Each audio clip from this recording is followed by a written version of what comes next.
Now a hearing on U.S. policy toward Chechnya and Russia. A Senate panel heard testimony today from Deputy Secretary of State Strobe Talbot and officials from the groups Physicians for Human Rights and Action Against Hunger. It's about an hour and a half.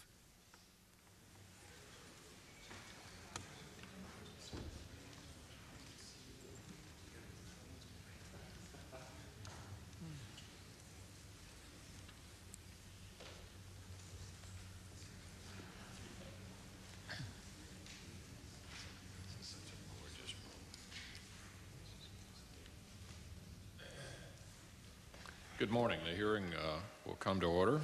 We're pleased to welcome today Deputy Secretary of State Strobe Talbot. Secretary Talbot, I was recently provided a memorandum summarizing the results of a meeting with the Russian National Security Council held in December of 1999. The Minister for Defense and the Director of the Federal Border Service provided a report to their colleagues on Chechnya. Let me quote from the text. The mountain settlements of Chechens, which make up less than 20% of the population centers, do not represent any significant economic or other value, neither for this entity or for Russia as a whole, and must be entirely liquidated. At the same time, conditions which are absolutely unsuitable for people to reside in the future must be created there, and the remnants of peaceful inhabitants must be relocated. Intense precision bombing and rocket artillery blows will promote the imposed withdrawal and expulsion of the remnant of civilian population into areas controlled by federal troops. All natural structures, including religious and historical, of the mountainous region and ancient clan towers will be deemed the equivalent of objects for harboring bandit formations and will be subject to total destruction. In Russia's interest, this region must be rendered devoid of life. While the Russian government was implementing a strategy to bomb civilians out of their homes and destroy religious structures, President Clinton paid a farewell tribute in Time magazine to his friend, the, quote, brave, visionary, and forthright, end quote, Mr. Yeltsin, who had, quote, earned the right to be called the father of Russian democracy. Thousands of Grozny citizens huddled in their basements without food, heat, or water, slammed around the clock by Russian artillery, must have wondered what kind of democracy the president was talking about. As reports of Russian troops engaging in torture, rape, looting, and summary executions became a staple of daily news account, the president seemed horribly out of touch with the agony being inflicted on these innocent civilians.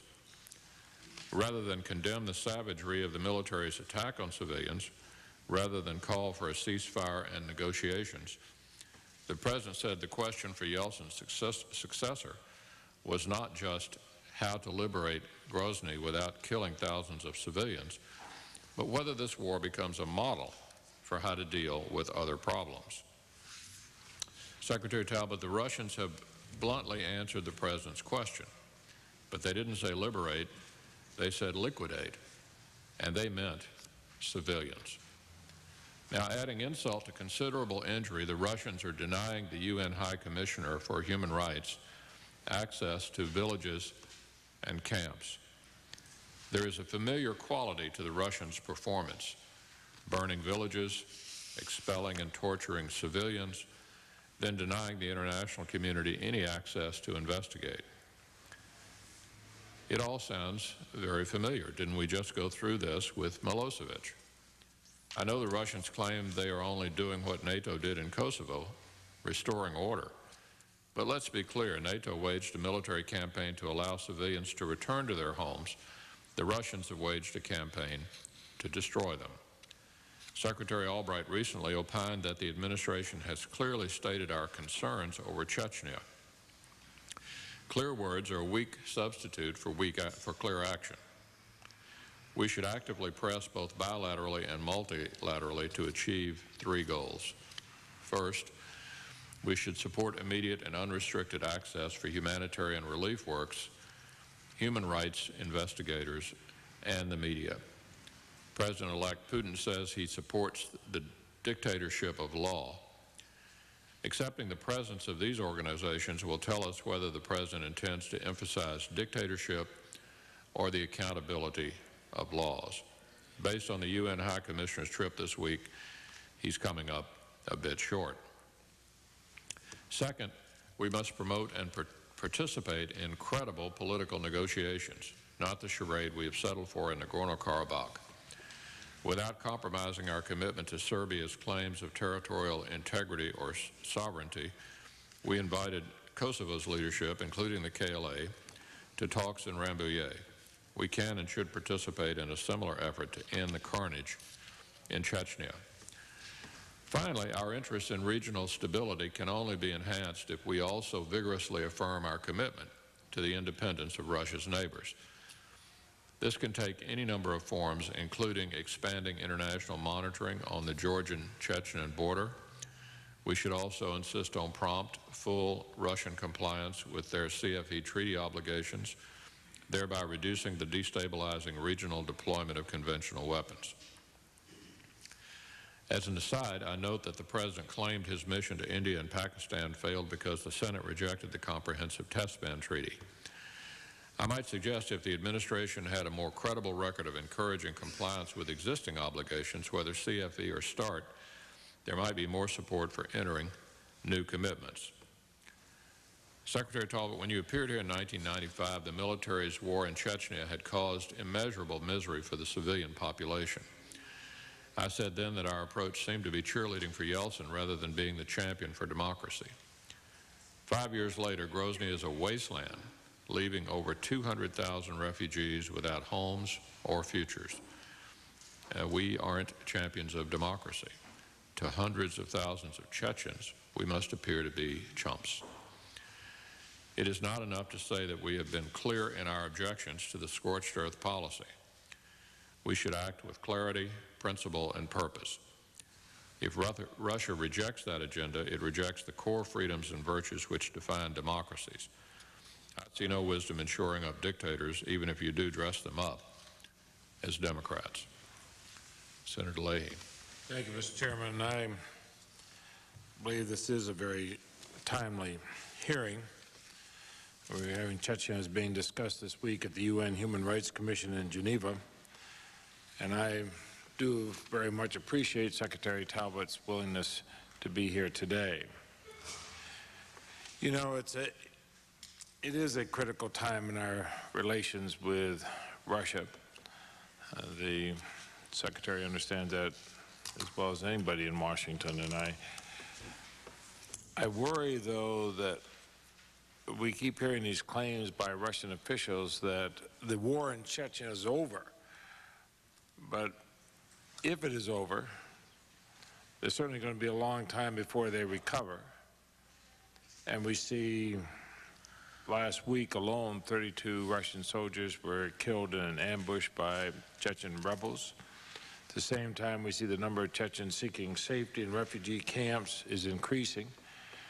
And more of the very gruesome details about atrocities on both sides come out.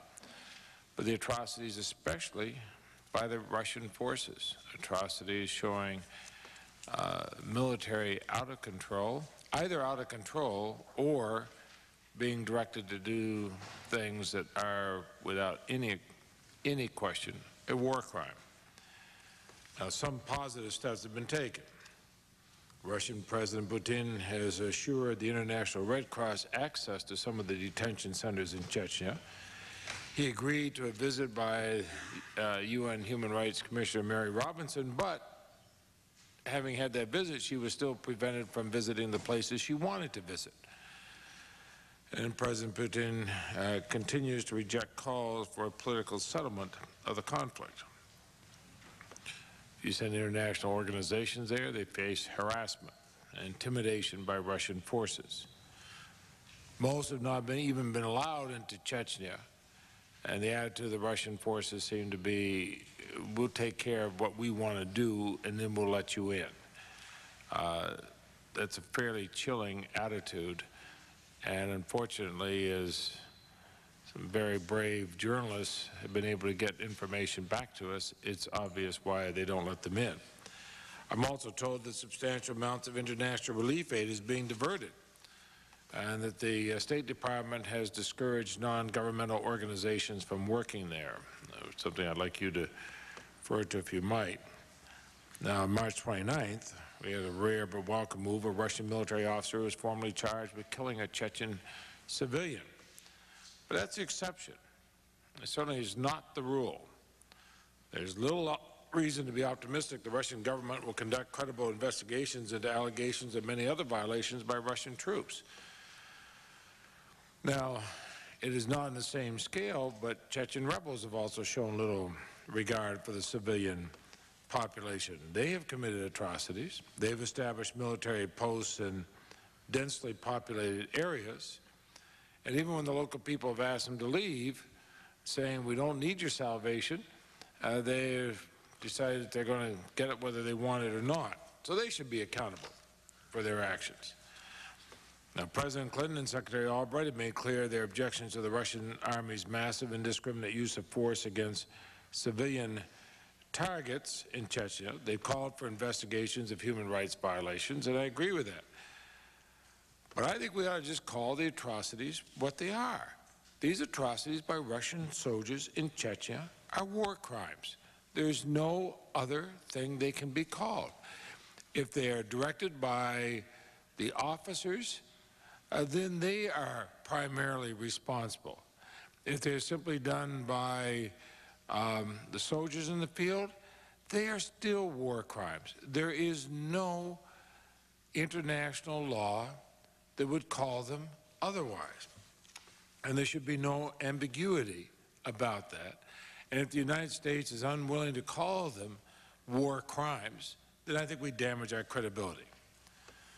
The administration recently cleared the way for a $500 million export-import bank loan to a Russian oil company. And World Bank loans are also being made. Well, I have questions about why we give that kind of aid to a country that obviously has enough money in the bank to wage a brutal military campaign, which innocent civilians have borne the brunt of casualties and devastation. On the plus side, the recent Russian presidential election marks a new period in U.S.-Russian relations. There are very few people at the height of the Cold War that were willing to predict that we would see such a democratic transfer of power in our lifetime in Russia. And I think the Russian people deserve credit for continuing to believe in the democratic process, even though many of them have seen their standard of living plummet since the end of communism, and they've seen many in positions of power in their country be willing to steal the patrimony of the country for short-term gain, be able to steal, despoil the natural resources for this generation's benefit, leaving nothing for the next. But they did go through the election, and I think that is the bright star, and because of that, we shouldn't turn our backs on them simply because we abhor the policies of their government in Chechnya. It is too early to know how our relationship will develop, what the new president will chart for the Russian people, but I hope that, Mr. Secretary, you can give us some light on what the administration plans to do on Chechnya at the UN Human Rights Commission. I also want to recognize the efforts of the other witnesses you have here today, Mr. Chairman. The work they do is extremely important. I think it's often done at enormous personal risk. It is easy for us to talk about this here in this magnificent room, but I think you and I know that a lot of these humanitarian groups are out there literally putting their life on the line day after day. Thank you. Thank you, Senator Leahy. We're pleased this morning to have the chairman of the full committee here, Senator Stevens. Do you have any I'm here to listen to the Secretary when the time comes. Okay, Mr. Secretary, why don't you go ahead. I hope you can summarize your remarks in 10 or 15 minutes, and then we'll put your full statement in the record. Go right ahead. Thank you, Mr. Chairman. I'll try to be briefer than that. If you have a chance to look at the full statement that we are submitting to the record. I think you will be struck on how many points we essentially agree, and I'm going to touch upon one or two of those here. By the way, let me say that Secretary Albright, in addition to sending her greetings, looks forward to meeting with you and your colleagues next week to talk about the full range of American foreign policy issues. I welcome the chance once again. Could you pull the mic over? It seems to me you've gotten neither one of them there. Yeah. Is that any better, Mr. Chairman? Yeah. Mm-hmm. Okay? Yeah. Okay. I welcome the chance to meet with you and your colleagues once again to talk about policy toward Russia. I agree very much with you and Senator Leahy that the timing is good. It's good for two reasons. One reason, the recent elections underscores, as Senator Leahy says, the pluses, or some of the pluses, in a very mixed picture in Russia today. The other reason that this hearing is timely is, of course, Chechnya. I've come to hearings in the past and been surprised, not always pleasantly, by seeing posters behind the senators. In this case, I think these posters are very appropriate, and they dramatize the core fact that will no doubt recur during our discussion here this morning. Let me, if I could, say a few words both about the democratic process in Russia and its result, that is a new president for Russia, and then amplify on a few points about Chechnya itself. The election that took place a week ago Sunday represents the completion of Russia's first democratic transfer of power at the executive level in its 1,000-year history. This is one of several positive trends going on in Russia, although we will, I hope, have a chance to talk a little bit about some of the difficulties that the very process of democratization still encounters. And indeed, that leads us directly into the question of Chechnya. You and I, Mr. Chairman, along with both Senator Leahy and Mr. Stevens, have been meeting off and on over the past 7 years to talk about Russia. We have discussed between us the positive developments and the negative developments. I think it is now unmistakably the case that the war in Chechnya represents the most serious obstacle both to Russia's internal progress, including in the area of democratization, and also to its international integration in the decades since Russia emerged from the old Soviet Union.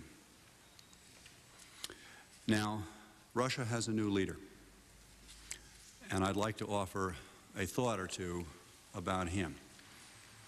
He has emerged as the president-elect of that country through an election that is generally recognized to have been free and fair, but also far from flawless, particularly as regards the manipulation of the media. And a free press, along with a civil society and rule of law, are just as important to the emergence and consolidation of democracy as the holding of elections. Still, Mr. Putin does have a democratic mandate. The question is, what is he going to do with that? In fact, the question is often posed in almost existential terms, or at least psychoanalytical terms. Who is Mr. Putin? A lot of people are wondering whether the real Vladimir Putin is the KGB lieutenant colonel of the 1980s, or whether the real Vladimir Putin is the former deputy to St. Petersburg reformist mayor in the 1990s. There's even been a lot of serious conjecture about his black belt in the martial arts. And a lot of people have wondered what that tells us about how he's going to deal with oligarchs and the parliamentarians of the Duma and regional governors, Chechen guerrillas, and even with foreign leaders. Mr. Chairman, I would submit that the real bottom line on Vladimir Putin, the honest, hard-headed bottom line, is that there is no bottom line. Not just that we can't see it, But he may well not have gotten to the bottom line himself in terms of his own thinking and his own plans. However, there are some very clear bottom lines to American policy, American strategy, American interest, values, and objectives. And we need to use the period ahead to use our interaction with Mr. Putin and his government and with Russia as a whole in order to pursue and advance our objectives and interests, and perhaps to have some influence over the environment, the atmosphere, and the considerations that will lead him to answer the so far unanswered questions about him. Now, Mr. Putin has affirmed his support for Russia's constitution. He's declared himself to be a proponent of a competitive market economy. He's promised quick action on tax reform and investment legislation. When Secretary Albright met with Mr. Putin for 3 hours on February 2nd, he said that he sees Russia as part of Europe, part of the West, and that he intends to hasten the process of Russia's integration with the global economy and with the international community. Chechnya is the #1 obstacle, and will be probably for some time to come, to the attainment of that aspiration, and indeed it's an obstacle to our ability to support Russia's attainment of that aspiration. As you pointed out in your own opening statement, and Senator Leahy echoed this as well, Chechnya has severely damaged Russia's international standing. That's why this very week, the Parliamentary Assembly of the Council of Europe is considering whether to suspend Russia's participation in that body. That's why at the United Nations Human Rights Convention in Geneva, a number of countries are considering a possible resolution that would criticize Russia for human rights violations. The United States government has made clear what we think must happen next. Mr. Chairman, you mentioned 3 goals. I would elaborate them slightly to 5 goals. First, there must be a prompt, serious investigation of credible charges of atrocities. That means a process put in place to hold accountable those responsible for what are very credibly alleged to have been human rights outrages. Second, there must be real, not Potemkin, but real international access to the region on the part of the Organization for Security and Cooperation in Europe, the Council of Europe, and the International Committee for the Red Cross, whose head, by the way, Mr. Kellenberger, is meeting within the next hour or so with Secretary Albright to report on a visit to the region. Third, there must be genuine political dialogue with leaders in the region. Then I would very much underscore and agree with the point you made about the importance of respect for the sovereignty and territorial integrity of neighboring states, Georgia much in particular. And the 5th point is that Russia, if it is going to solve this problem and deal with this war, which you're right, Senator Leahy, continues even as we speak, it's going to have to put in place a process of economic reconstruction and political reconciliation throughout the Caucasus region as a whole. If Russia does that, it can repair over time the damage both at home and abroad that this war has wrought. If it does not, then Russia risks further isolating itself. And I would suggest that that's the most immediate, momentous challenge that Mr. Putin faces. It's also a challenge to U.S. policy. Thank you. Thank you, Mr. Secretary. I want to start by asking you how you would define the concept of a war crime. What meets that threshold?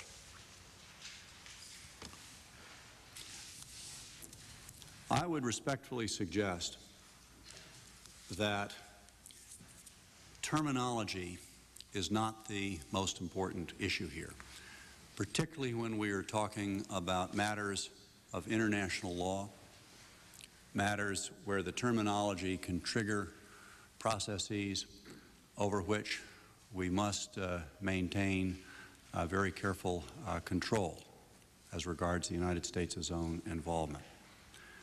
I think the appropriate words to describe what is credibly reported and alleged to have happened in Chechnya are the words that I have used.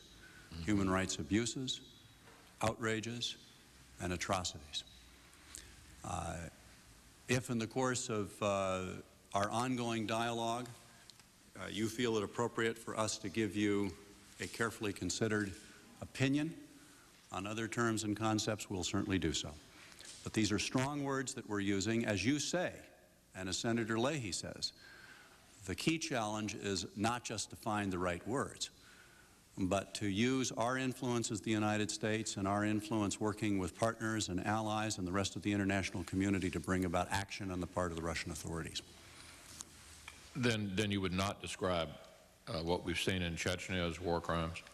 I think I would stand by what I've said. I think we must be careful about the words that we use and make sure we understand what they mean, including in terms of their implications and the necessary international, legal, and diplomatic follow-up.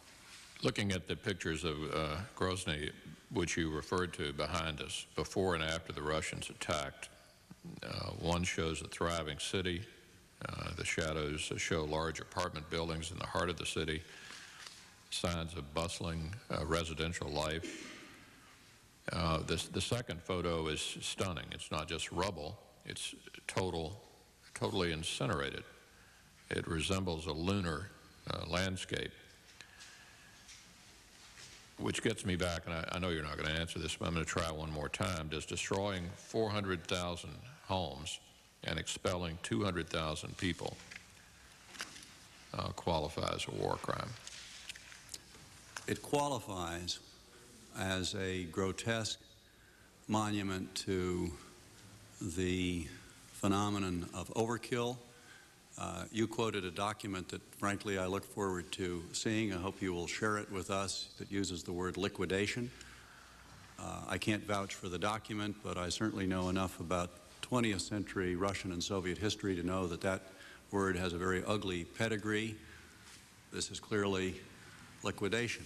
The real point here is that Chechnya has brought back one of the worst habits from the Russian past and the Soviet past, which is to treat an entire category of people, and in this case, citizens of the Russian Federation, as enemies. And of course, this evidence and plenty of other evidence that's been credibly put forward makes a mockery out of the repeated assurance and claims that all due care has been taken to respect a civilian, innocent civilian life. And the question now is whether the almost universal outrage is going to translate into a realization on the part of the Russian authorities that they've got to recognize this problem themselves and deal with it, both in the past tense, that is an honest accounting of what's happened, and the present tense, a shift away from reliance on brute force to opening a dialogue wherever it's possible to do so, and in the future tense, which is today doing something to rebuild this region. So it's clear that having an orderly democratic election, a peaceful transfer of power, didn't cure all the old habits. Yes, sir. That's clear. The Washington Post. I think that was clear even before last August. Right. The Washington Post reported in January 1995, quote, "The 5-week war at that time has cost the country $2 billion to $5 billion and continues to drain the country's meager coffers at the rate of $30 million a day. Rebuilding Chechnya's pulverized infrastructure and industry would cost much more." And that was back in '95, and obviously this war has lasted much longer, inflicting, as we've been discussing, much more infrastructure damage. Do you have any idea of the cost of repairing all of this, or the cost of conducting the war? Short answer is no on both counts. I think we would have to look long and hard at any accounting that we saw from the Russian authorities about what they have spent given the imprecisions, the tendentiousness of the figures, the fungibility of funds.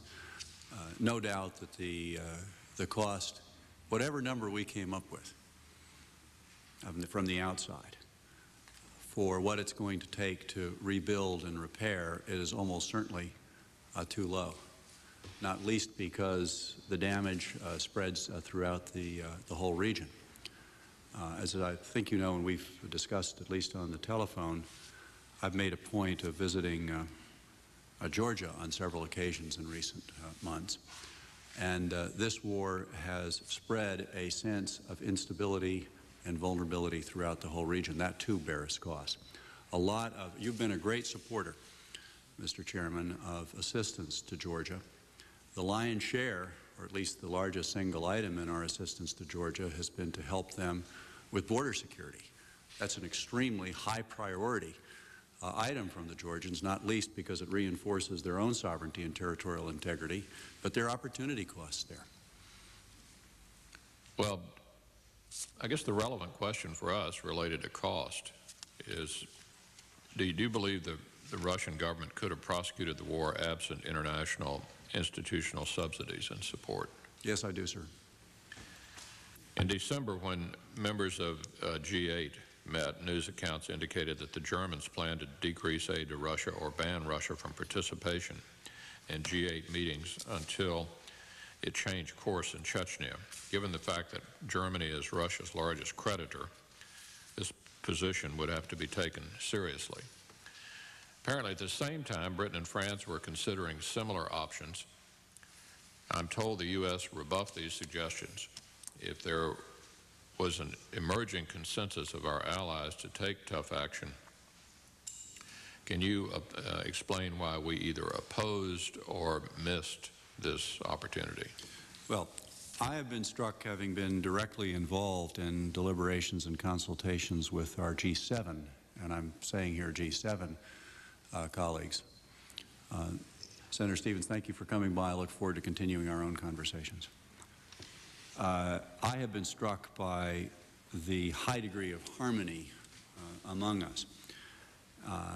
The issue here is working together in the G7, which still exists, by the way, particularly as we look ahead to the G8 summit that will take place in Okinawa at the end of July for effective action. And you're asking, if I understand you correctly, Mr. Chairman, about the issue of linkage. Russia is a very big, complicated place and also a very big, complicated phenomenon. Now, I do not for a minute want to suggest that Chechnya is merely one of 89 subjects of the Russian Federation. The horror that is taking place there looms much larger. It has implications for what's happening in Russia as a whole. However, and this goes back to Senator Leahy's point, there are a lot of things going on across that vast country that need and deserve our support, and which, if we support, are more likely to prevail over time in the struggle that's going on in Russia between the forces of the new and the forces of the old. And we should keep that very much in mind as we look at suggestions for, as it were, punitive linkages, whether it's in the area of our bilateral assistance, which your committee and my colleagues work on so closely together, or whether it's in the area of international financial institutions.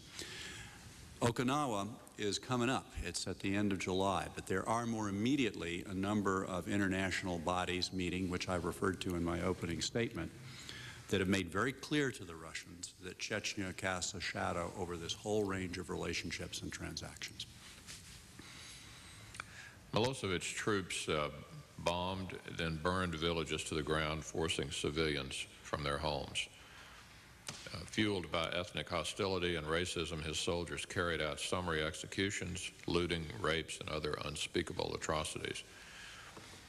The only difference I can discern between Belgrade's conduct in Bosnia and Kosovo and Russian forces in Chechnya is Milosevic victims fled across international borders, while most Chechen civilians fled internally to Ingushetia, primarily because the passage to Georgia was blocked by troops. Milosevic and his cronies have been indicted by the Hague War Crimes Tribunal, as we all know. What distinguishes, qualitatively, what distinguishes the Russian assault on civilians in Chechnya from Serbian aggression in Bosnia and Kosovo? There are differences, Mr. Chairman, and they are certainly differences of fact, what you, I think, would call qualitative differences. And I will touch on one or two of those. But I want to preface doing so by making clear that while I do not believe that parallelism or analogies between Kosovo and Chechnya are terribly useful and helpful, my pointing out the differences does not constitute an excuse for the Russian activities and behavior and outrages that we're discussing here. Now, that said, there is a fairly fundamental difference. This is the second war that Russia has waged within its own territory against a significant minority of its own population during the last 8 years.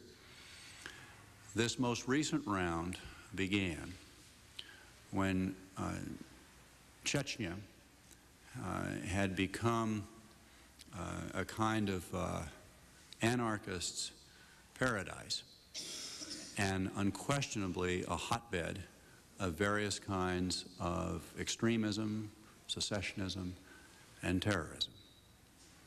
And of course, there were events in Dagestan, the origins of which are still a bit obscure, that carried this conflict over the borders into a neighboring republic. That is different from the way in which the Kosovo crisis and ultimately the conflict in the Balkans came about, where you had a leader in Belgrade who decided to essentially define full citizenship of that country in ethnic terms and to repress the entire population of Kosovo over a 10-year period, but then in a particularly brutal fashion over a 1-year period. So I think this is a pretty good example of where, while we should keep history in mind and look for lessons in other experiences that we've had, we should not overdraw the parallels. The key question is, and by the way, there's another difference too.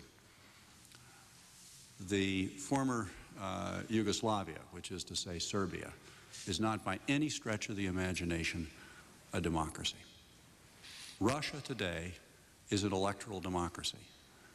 It has on a regular basis elected parliaments. It's now gone through a constitutional process in an election that's produced a new president. Grassroots democracy is to be found, particularly in certain kind of pockets of reform all around Russia. Efforts of that kind are very much the beneficiaries of U.S. bilateral assistance and international assistance. So there are some quite significant differences. But Chechnya is a threat to Russian democracy, and it's a threat to the ability and willingness of the international community in the United States to support, certainly, the central government. Can you tell me what our position has been at the meetings on Chechnya at the OSCE and the Commission for Human Rights? For example, are we leading efforts to produce an independent commission of inquiry? Will we vote in support of such a commission? I heard Senator McConnell just before coming up here this morning that Mary Robinson, the High Commissioner for Human Rights, who has just completed, as you referred to, or I guess maybe Senator Leahy did, a not very successful visit to the region. She has publicly called for an independent commission of inquiry. That has been one of the themes in what we have been urging both directly with the Russians and in Geneva, where Secretary Albright gave the speech you referred to not long ago. The exact form, the exact process is something that we're still talking to our colleagues in the Commission about. The objective here, though, is to make sure that the full weight and authority of that body, that is the United Nations Commission on Human Rights, be brought to bear with and on Russia to increase the chances that Russia will face up to its own international obligations here. It has obligations not only to its own people, but to the international community. Who is funding and supplying the Chechen guerrillas? Insofar as I have impressions, I think they should probably be saved for a different setting. Why don't we, through the right staff channels, get you back an authoritative and probably classified answer to that. I gather we view Mashkadov as the legitimate leader of Chechnya. Maskadov? Yeah. Does he have any real control over the guerrillas? Again, not so much for reasons of high policy or security, but more because of the complicated factual nature of that. I'd like to get back to you with a more considered response. I'll give you a preliminary answer, which is that he's as close as the people of Chechnya have to an elected leader. But he by no means has had, including back before August when the fighting greatly intensified, a lot of control over Khattab and Basayev and the other so-called warlords, who are thoroughly bad actors, I might add, and who are a source of real concern not just to the Russian authorities but to others in the region in connection with my own work in South Asia as well as in the South Caucasus, which is to say Armenia and Azerbaijan and Georgia, which you and I have talked about in the past. I've heard a lot of concern about the terrorist and extremist forces that have been able to fester in Chechnya during this period. And it really, by the way, goes back at least 10 years to what in retrospect seems to have been a colossally short-sighted policy on the part of the Russian government back when it was in the hands of certified reformers, namely acting Prime Minister Gaidar, which was to essentially leave Chechnya alone, let it go its own way, but not give it any help to kind of establish itself and to give its people any hope that they could have a decent and prosperous life. That made it into a kind of attractive nuisance for characters both indigenous and from around the region who have collected there and then went on a rampage last year. Just a couple more questions, then I'll pass the baton to Senator Leahy. The leader of Ingushetia recently said that the Russians were guilty of imperial thinking and then proceeded to say they can destroy all Chechens. But what next? Who will run Chechnya? It's a good question. Yeah, what is the answer to the what next question? Well, my answer, and there's no reason for thinking that this is the answer that you'll get from Moscow. But I think my answer is the one that you imply in the way you pose the question. The Chechen people have suffered terribly.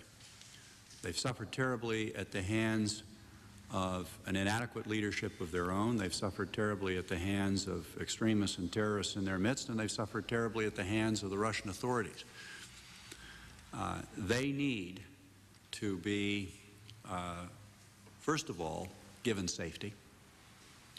Second, they need a degree of empowerment, political empowerment, which is to say there are moderate and reasonable people in their midst, and the Russian authorities need to make much more of an effort to identify and engage with those. And then they need some hope for the future. This has been a huge setback for the very concept of what it means to be a Russian citizen. There are lots and lots of minorities in Russia who are culturally or historically Islamic, or whose roots are in the Caucasus or in Turkic-speaking parts of the Russian Federation, who are asking themselves, what next for us? And that's why the signal that Moscow chooses to send as it goes about the next phase of this is critically important, including for the long-term prospects of Russia making it as a modern, prosperous, democratic state. I want to wrap up by going across the border for a few minutes. Absent international accountability, the new Russian government will be convinced there are no consequences for such brazen defiance of all international democratic norms. Diplomats in the region believe that such a message will encourage further meddling in Georgia and Armenia nearby. I'm sorry, which message will encourage that? Well, that there are no consequences for this kind of action, and the suggestion is that it would encourage, further meddling outside the country but nearby. And focusing for a minute on Georgia and Armenia, what immediate steps are you prepared to take to discourage Russian interference and specifically to encourage Russian cooperation on troop withdrawal talks over the border in Georgia? Mm-hmm. Well, first, there are consequences for what Russia is doing inside of its own borders, and there must, I think, be no mistaking that. I doubt that there is any misapprehension on that point in Moscow today.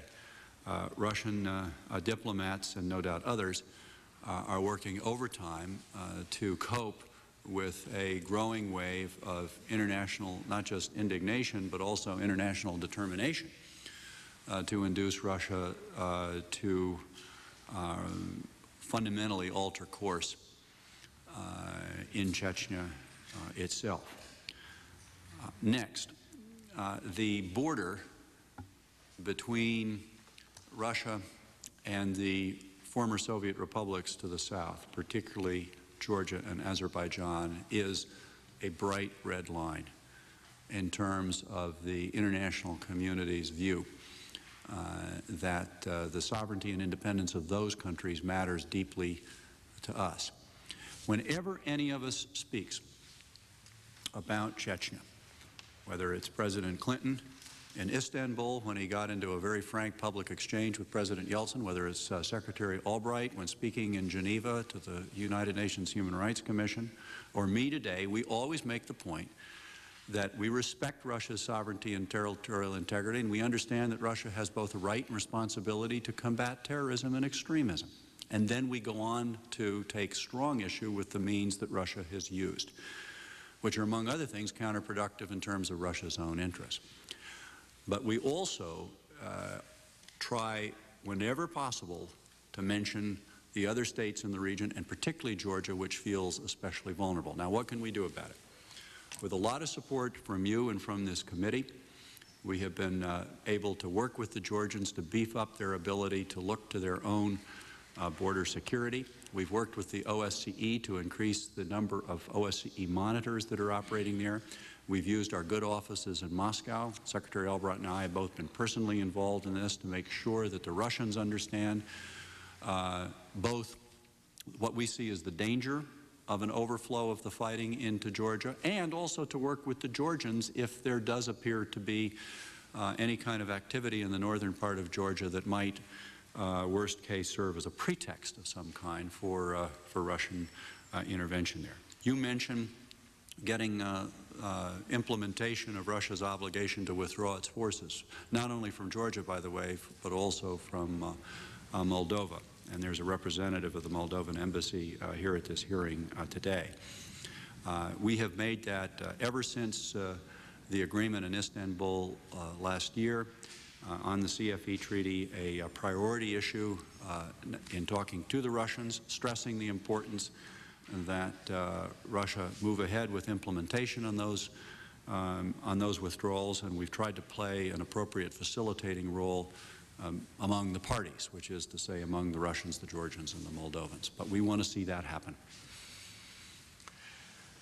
Finally, next door in Armenia, we've had 4 negotiators for Nagorno-Karabakh in 3 years, further eroding U.S. credibility and commitment to the independence of Russia's neighbors. As we approach the end of the Clinton years, do you have any expectation that the Russians will accept a deal between Armenia and Azerbaijan?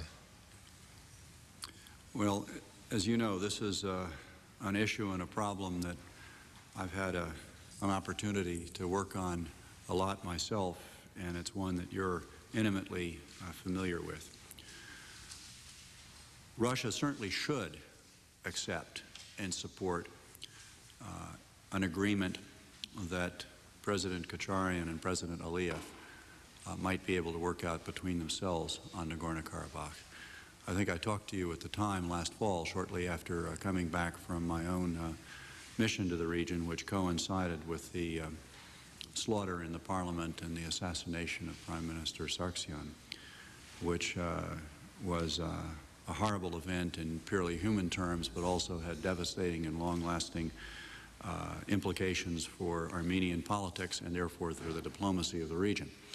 But we have been working recently and will continue to work for the duration of this administration to try to see if we can help the parties get that process back on track. And I assure you we will work with the Russians, who are, along with the French, our co-sponsors of the Minsk Group process and the OSCE, to get their full support for whatever. Yeah, let me rephrase the question. Do you think the Russians would like to see this settled, or do you think they like it the way it is? I know what a rational and objective view of the situation ought to lead them to think. You used the word Russians. That's a plural noun. And Russia is now a highly pluralistic phenomenon. There are different Russians with different views. A realistic Russian would understand that continued war and instability and conflict, including on ethnic lines in the South Caucasus, can only have an exacerbating effect on stability in the North Caucasus. And they ought to want to see peace down there. And I assume that it's on that premise that they will continue their involvement in the Minsk process. Senator Leahy. Thank you. You mentioned in your statement the UN Human Rights Commission in Geneva has a number of countries concerning the introduction of a resolution criticizing Russia for human rights violations. Will the United States be one of those countries? Will we support a resolution per se? No. In your statement, you said a number of countries are considering the introduction of a resolution criticizing Russia for human rights violations. Are we among those countries? We are not among those countries proposing a resolution at this time. The standard that we're bringing to bear, Senator Leahy, is we want to see an outcome in the Human Rights Commission that has maximum effect, and also that vindicates what we feel ought to be the influence of that commission. Which means that we will wait till we see what the wording is to decide whether No, it's more than that. We're not in wait and see. Our Secretary Albright, when she was in Geneva, got into this in considerable detail with her colleagues there. We're reserving on which mechanism will make the most sense at the end of the day. Now, I understand that nobody from the U.S. Embassy in Moscow has gone to the field to collect testimony from Chechen refugees. Is that correct? Let me check whether... I'm thinking about how we did. In Kosovo, it was a lot different. We did. In Kosovo, we sent U.S. folks, I think Ambassador Bill Walker had been involved in monitoring others. But the issue... And we seem every time something happens like this, appropriately, not every time, but often, we very appropriately send somebody from our mission to the area to see what's going on. Our Moscow mission is a enormous one. I'm just curious why we haven't sent anybody there. Well, let me first of all get back to you with a check on whether it is literally nobody, but I've talked to Jim Collins, whom I think you know and have worked with yourself, our ambassador.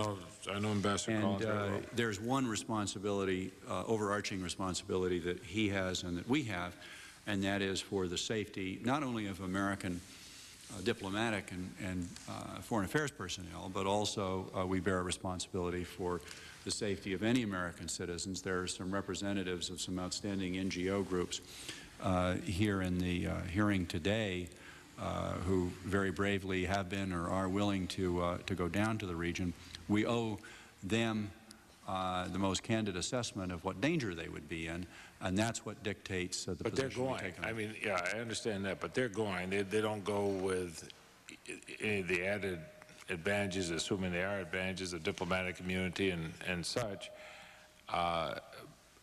And I'm not asking to put our people in unnecessary danger. Lord knows we've had far more ambassadors killed than we've had generals or admirals in my adult life, but I would be very interested in hearing Ambassador Collins' response and the State Department's response if we have not sent anybody there when we do other places. I will get, before the end, when the NGOs are going down. Before the end of the day, I'll get back to you on that. I can tell you, having worked with Jim since virtually the beginning of the administration, he is a great believer and proponent in getting American embassy personnel all out and around Russia, including into very hard-scrabble places. I've been with him to some of those places. He is not faint-hearted about these things, but he takes his responsibilities very seriously when it comes to security and Ambassador safety. Collins' recommendations, I've stayed in some of the most god-awful places I could imagine, but to his credit, I was in god-awful room number 1, and he was in god-awful room number 2, or vice versa. Exactly as it should be, Senator. Yes, exactly.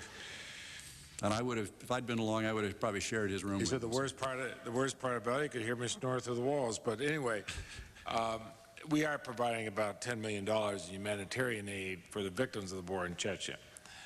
I think it's up to 12, if I'm not mistaken. I'd like to know how it's being distributed, how it's being monitored. I hear stories that some of it's being stolen, and I'd like to know about that. I also mentioned this World Bank loan and the other money that we have agreed to. Have we opposed any loan disbursements to Russia within the last year, either in World Bank, IMF, or anywhere else? The answer is yes, but let me come back to that in just a sec. I first want to pick up, since I didn't earlier, on your expression of concern about reports of diversion of humanitarian or refugee assistance. Bill Taylor, our ambassador responsible for the coordination of our programs, is here today, and he'll get you a more detailed response. But we too are concerned about any reports of diversion of any funds. We feel a great sense of responsibility to make sure that the money that this committee appropriates is properly and well spent. And whenever we get a report, we follow up on it very quickly. I think it is our judgment that there have not been significant diversions. That's a qualifier, obviously, and we should have as close as possible to a zero tolerance posture with regard to diversions, but we also want to get meaningful help to deserving people in real time, and we'll continue to monitor this. With respect to loans to Russia, may I just first clarify that you're talking here more in the area of international financial assistance as opposed to bilateral? Yes, but we're on those international organizations where we have a fair amount of say. Right. Indeed we do.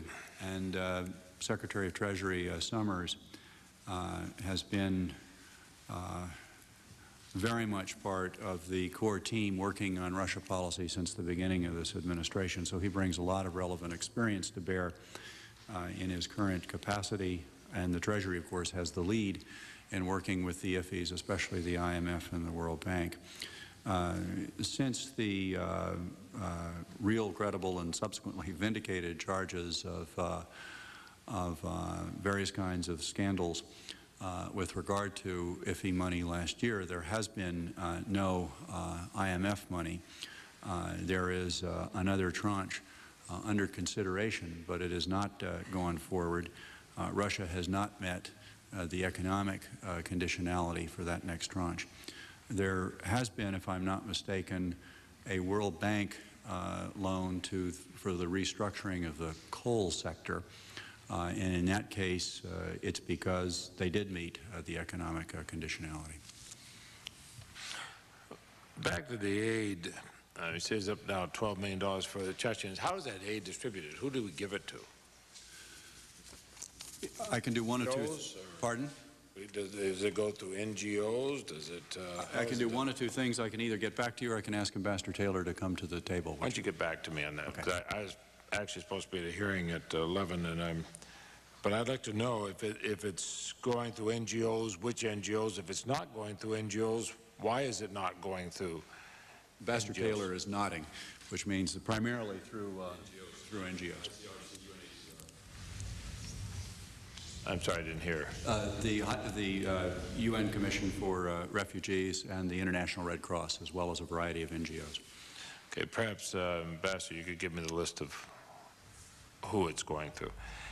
I look at this satellite photograph that was published in the New York Times, and the nice thing about having it published that way, you can refer to satellite photography in open hearings.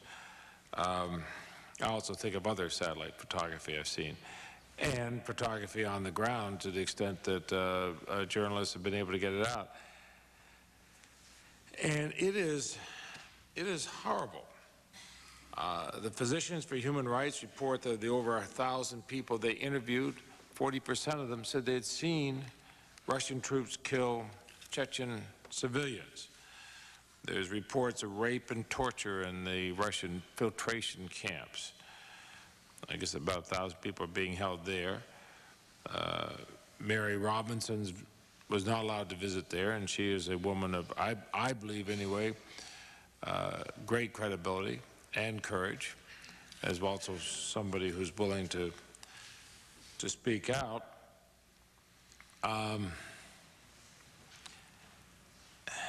You know, I have been one who's supported strongly efforts to help with the change to democracy in Russia. I'm glad to see the elections came by.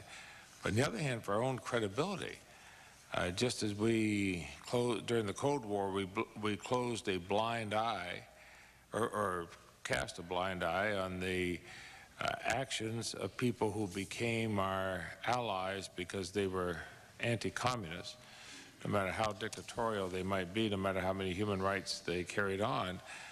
I would hope that we would not, in I suppose no longer euphoria, but at least a lingering sense of relief that the old Soviet Union is gone and Russia is here, that we not also cast a similar blind eye to this newfound ally and what's going on. Terminology might not be the only thing. I see it as war crimes.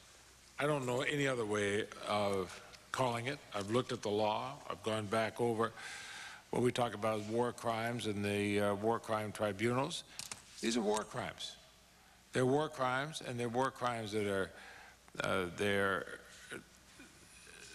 the significant officers in authority in the Russian army knew when these crimes occurred. They know the people involved in it, and little or nothing is done. If there is civilian control of the army, then I have to assume this, within that civilian control, up to and including the president of Russia, the president-elect, that they must know who's been involved with it. A war crime is a war crime is a war crime, and these are war crimes. Thank you, Mr. Chairman. Mr. Chairman, may I respond? Are we okay on time? Do we have? Yes, go ahead and respond to what Senator Leahy has to say. Okay. Senator Leahy, I hope very much, I don't know if there's a representative of the Russian embassy here. I mentioned there's somebody from the Moldovan here, but I hope very much that there is, and that a full transcript of this hearing gets to the Russian embassy and indeed gets back to Moscow.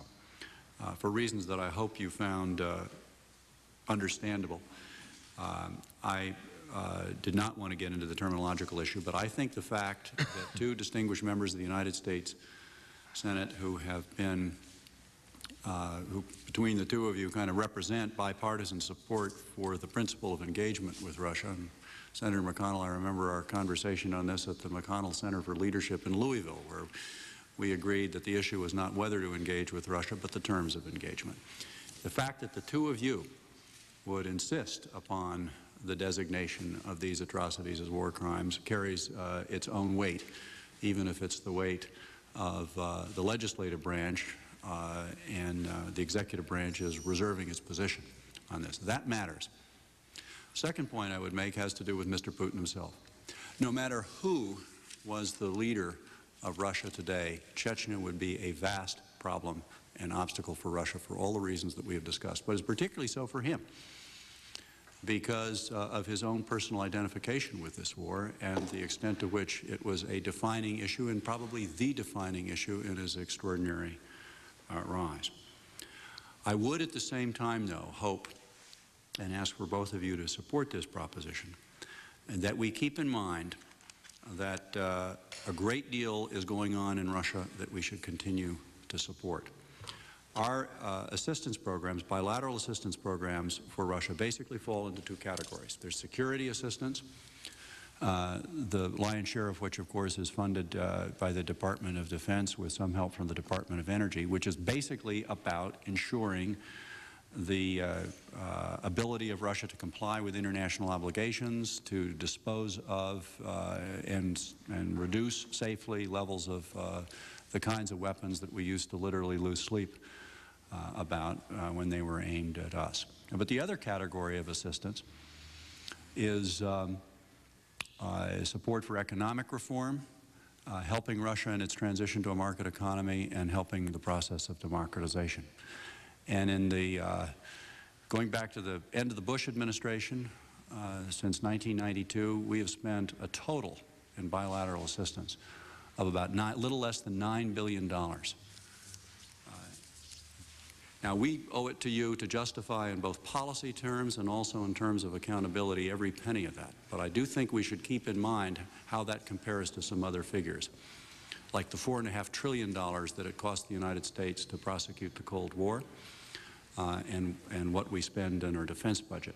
If I'm not mistaken, the $9 billion that we spent over the last 8 years is 1/26 of the DoD budget. So we should keep that very much in mind. This is still a bargain at the price. What we have to do is to make sure that the recipients of our assistance are indeed part of the solution and not part of the problem in Russia.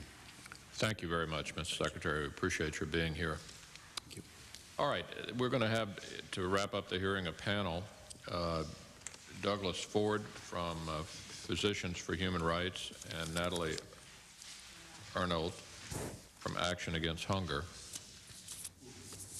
I would appreciate it if each of you could summarize your remarks in 5 minutes each so that we have a few moments for questions, because we are kind of moving toward the end of our time here.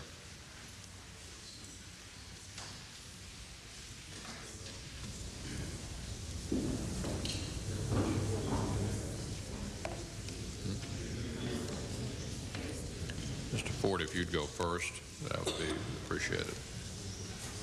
Okay, can all hear me, I guess? Thank you, Chairman McConnell. It's a privilege to be here. The UN Human Rights Commission is still in session, as several people have just noted, and there's still time to take action there. Action to get an independent international investigation, a UN Commission of Inquiry, that could save thousands of lives in Chechnya. Briefly, I would like to provide the committee with some of Physicians for Human Rights' most important findings, which my colleagues and I gathered during our 3-week investigation in Ingushetia in February and March, the republic on Chechnya's western border. Our team conducted a random survey of 1,140 individuals, drawn from the large refugee population in Ingushetia from Chechnya, at the time numbering about 186,000 people. The purpose was to evaluate the prevalence and breadth of abuses in Chechnya and to supplement it with some more in-depth testimonies. The findings were extraordinary and deeply troubling. More than 40% of the 1,140 surveyed witnessed a killing of a civilian by Russia's federal forces. More than 59% of those surveys witnessed abuses of people not in their immediate family by Russia's federal forces, with only one abuse reported by fighters on the Chechen side. More than 16% of the people surveyed witnessed abuses of their own family members by Russia's forces, with only 4 abuses reported by forces on the Chechen side. 97% were forcibly displaced from Chechnya by Russia's federal forces, and they were even given the choice of saying that the reason for their displacement was the war or was both forces, and almost nobody chose that option. 32% of those interviewed reported destruction of medical facilities by Russia's federal forces, and nobody reported such destruction by fighters on the Chechen side. Let me detail a couple of examples. Testimonies and medical examinations from 8 newly released prisoners from Chernokosovo filtration camp revealed the brutal torture common in these camps, filtration camps, where Russian officials try to filter out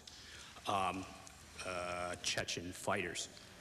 With one young man, 3 days after his release, Dr. Ramin Ahmadi, the physician working with me, found a hematoma on his 3rd and 4th rib, severe muscle swelling on his neck, ribs, and feet, and a broken nose, all symptoms consistent with blunt trauma. Dr. Ahmadi said all the former prisoners he interviewed showed signs of severe wasting from a starvation diet in the camp. Testimonies also revealed how federal forces intentionally devastated the town of Katayurt from the 4th to the 8th of February, at least 3 of those days after all the fighters from the Chechen side had left the town, according to 9 separate and consistent witness accounts. One woman described the following scene on the 8th of February. Soldiers, and I quote, "Soldiers made a mound of people. It did not look like dead people on the ground. It was gruesome. I saw women lying like rubbish in piles. Relatives were happy when they found the dead bodies of their family members because there were so many bodies littering the town." I appreciate Secretary Talbot's comments about our work and the Senator's recognition of the war crimes committed there. But I must say that I am disappointed in the administration's and Secretary Talbot's failure to support an international independent investigation, especially after Secretary Talbot just noted that Mary Robinson has called for a UN Commission of Inquiry. Russia has thwarted virtually all international investigations by the OSCE and now by Mary Robinson. The stalling must stop. A UN Commission of Inquiry should be formed and proceed to collect detailed human rights data. This commission can be formed regardless of Russia's opposition, especially with the support of this administration and the other members of the commission that would need to vote for it. To take the example of the East Timor case, a commission of inquiry was set up there and has met with some mixed review. But to report what Indonesian human rights leaders say, they say that there would not have been such a credible investigation of the Indonesian government and their forces' participation in abuses there if the investigation that the Indonesian government is carrying out had not been done in parallel with the UN Commission of Inquiry, if the Commission of Inquiry from the United Nations had not existed. We would also like to see the Clinton administration oppose World Bank loans and other international assistance until such times as these attacks on civilians have ceased and investigations begin. And as I believe it was Senator Leahy asked, we would also like to see them send some of their own staff to collect data directly from the refugees in Ingushetia. Thank you. Thank you. Ms. Arnault, will you go ahead, please? Yeah. If you could summarize your comments in 5 minutes or so, I'd appreciate it. Okay. Thank you very much, Mr. Chairman. Pull the mic a little closer to you, will you? Is it okay like that? Thanks. Just basically, I just returned from a field trip in Ingushetia and Chechnya, where Action Against Hunger is working for the moment. I would like to say just a couple of things in a summary of humanitarian assistance happening in Ingushetia and Chechnya. For Ingushetia, I think that some of the needs are covered, but basically, in general, I would emphasize on the fact that humanitarian assistance happening in Ingushetia does not cover the minimum standard of the population. And we are, for the moment, talking about 200,000 refugees actually in Ingushetia. Most of the aid and the assistance was channeled through the UN, and specifically the United Nations High Commission, UNHCR office.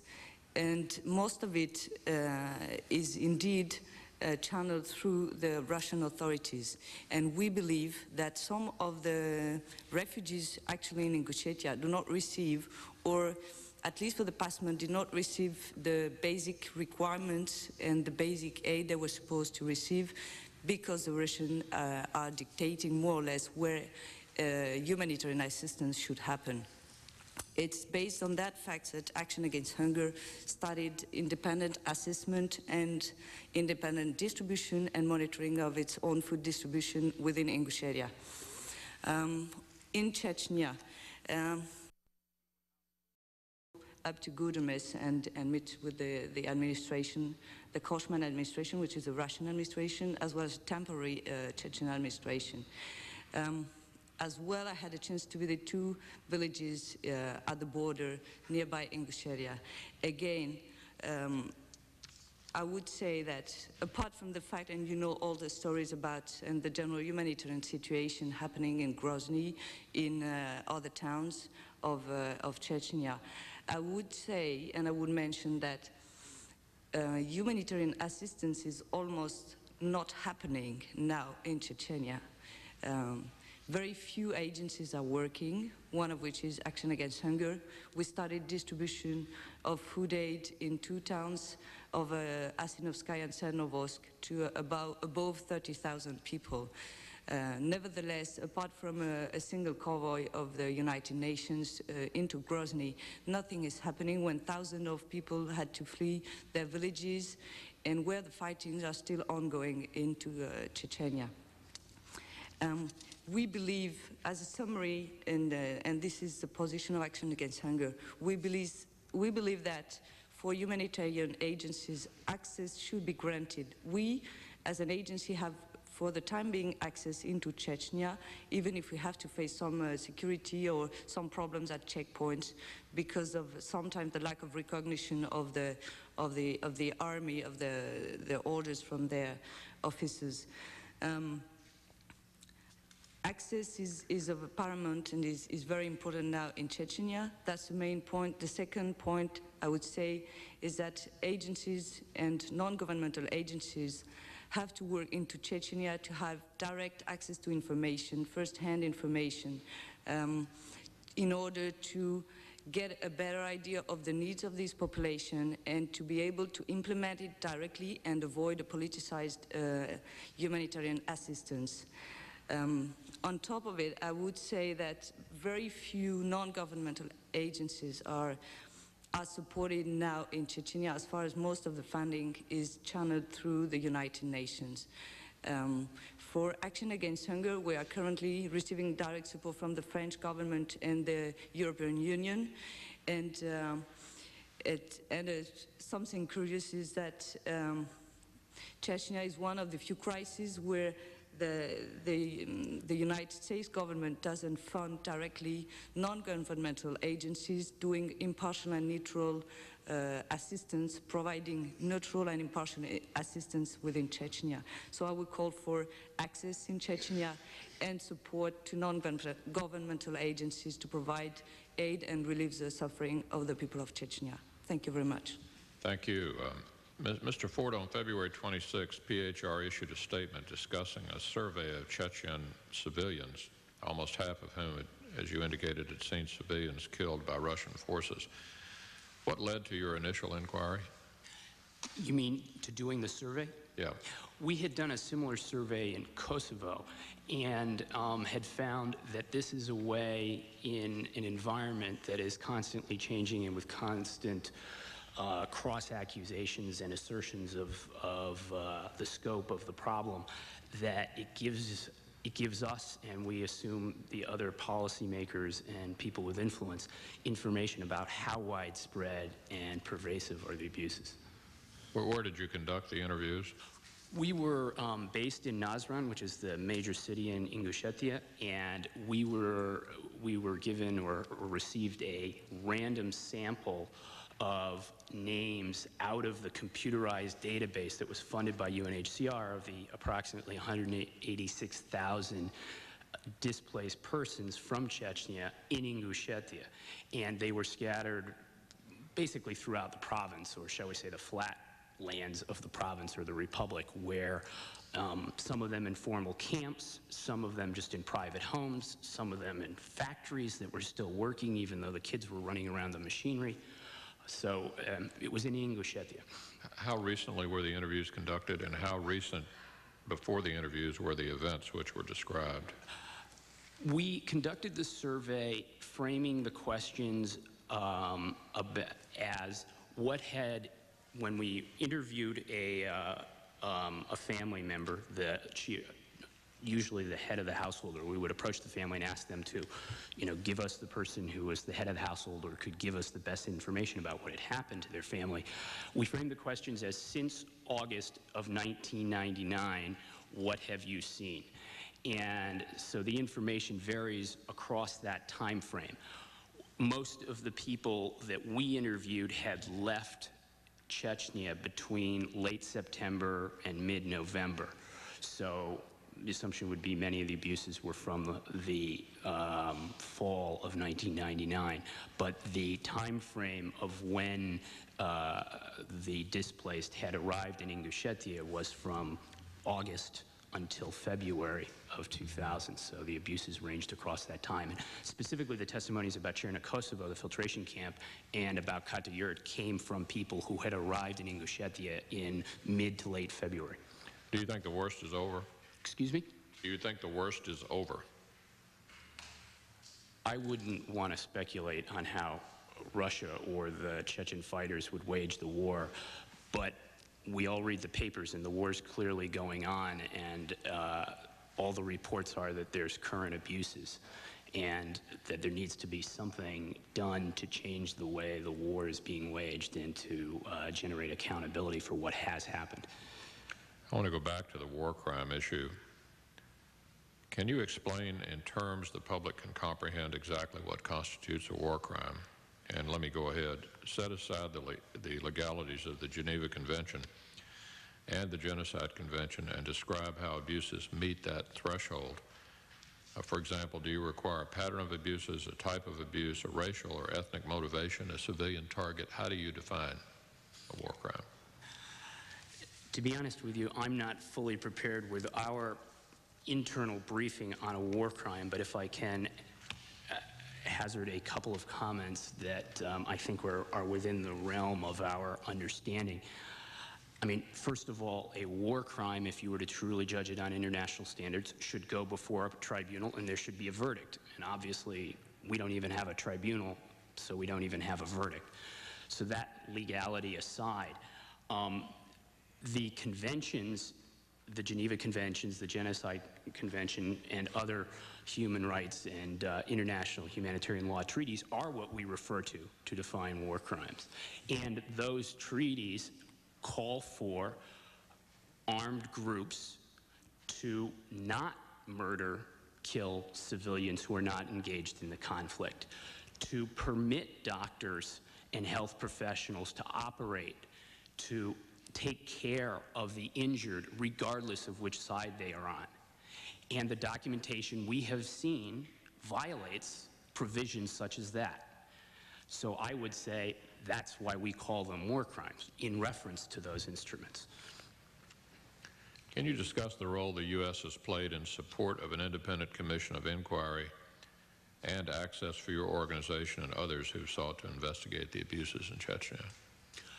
Well, I wouldn't know or want to comment on all the backroom negotiations of the U.S. government in Geneva, but certainly their comments there, and Secretary Talbot, when he himself acknowledged just a moment ago that Mary Robinson has called for a UN Commission of Inquiry, and despite at least 2 different questions on it, refused to support it. That would show to me that there is not full support for an independent international investigation, and I would call that inadequate. Do you see similar patterns of crimes in Bosnia, Kosovo, and Chechnya? There are certainly similarities. Secretary Talbot's perspective on the history and background is certainly valid, but that doesn't change the abuse, the facts, the killings of civilians. And in that sense, there are similarities. In some ways, what's striking is that our survey in Chechnya shows a higher level of abuse among civilians than our survey did in the camps in Macedonia and Albania of Serb abuses of Kosovars. Your February report states Russian federal forces are brutally and arbitrarily detaining civilians, mostly men, but women as well, at checkpoints and community roundups, torturing them in so-called filtration camps. In the last day or two, the troops are burning and disposing of bodies of civilians. How systematic do you think the Russian federal forces has been in destroying evidence, and how difficult will it be to investigate if we're able to establish a truly independent commission of inquiry? Once again, to speculate on what all the Russian forces are doing is certainly a difficult thing to do, especially when you talk about systematic. We received individual reports of disposal of bodies, of destruction of evidence. It clearly looks that like some parts, some units of the forces are doing that. But I would not give that as a reason, for instance, for not calling for a commission of inquiry. I think there's plenty of evidence.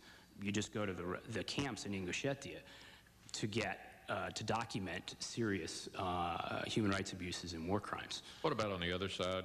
How would you characterize the abuses, if any, conducted by the Chechen guerrillas? The abuses that we documented certainly are very serious, but it has not apparently, at least according to our own information, which is based on scientific methods, nearly as widespread. And so because the major violator, at least according to our information and several other human rights groups and media outlets, is the Russian federal forces, and that seems to be the place where we have the greatest leverage. That's why we are focusing on that. But that is in no way to dismiss the flagrant violations that occasionally have occurred and apparently did occur prior to this war by certain officials and commanders inside Chechnya. I'm going to have to wrap this up, but I want to ask one question of you, Ms. Arnold. Really, it's two questions collapsed into one. First is, does your organization receive any support from us, the United States? And second, how cooperative have the Russians been, and how have you worked out clearance, if any, to provide relief?